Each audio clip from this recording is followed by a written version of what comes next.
I'm Craig Rowan with Altstadt Brewery in Fredericksburg, Texas, and I am here with your craft beer and brewing tip of the week.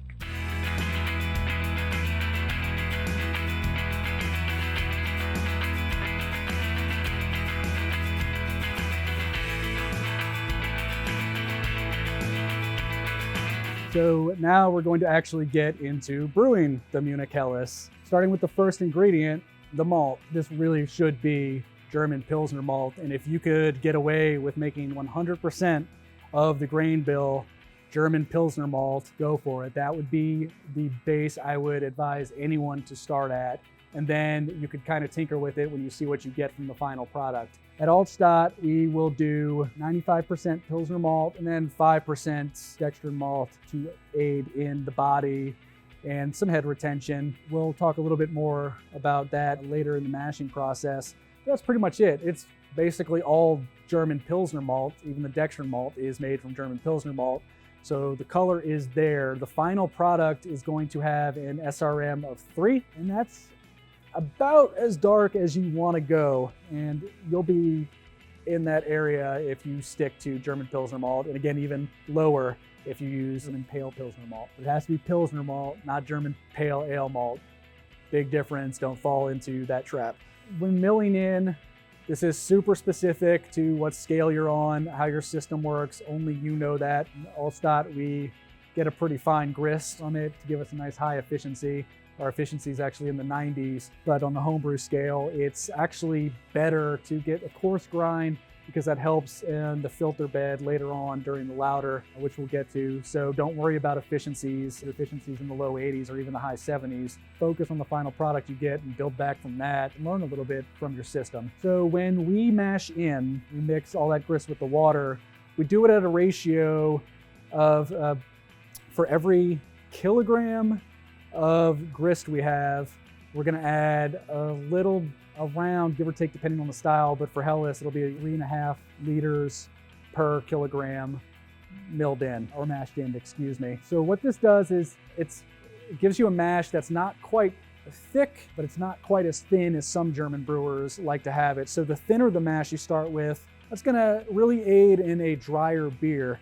Now we want a nice dry beer later on, but if you start with that a little bit on the middle ground like we do, it aids in creating some of the proteins that also help later on with body and head retention if you do a protein rest. So we will actually do a protein rest at Altstadt. We will go in at 122 degrees and we'll let it sit for about 10 minutes.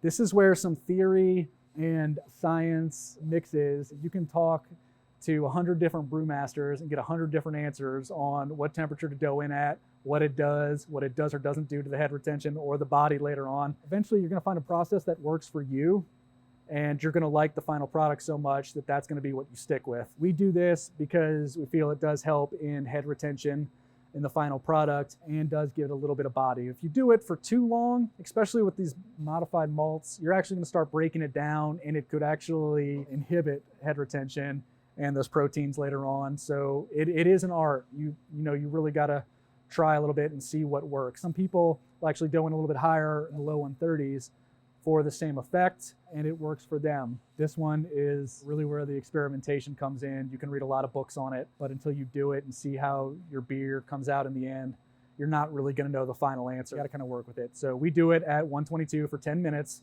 and then we will go up to 144 degrees for our beta rest. So what's happening here is the beta amylase are attacking all the starches that were in that original malt bill and basically breaking them down into sugars. That will be important later. The type of sugars that are being created during the beta amylase rest are super fermentable, and they will basically be, almost all of them will be converted into ethanol later.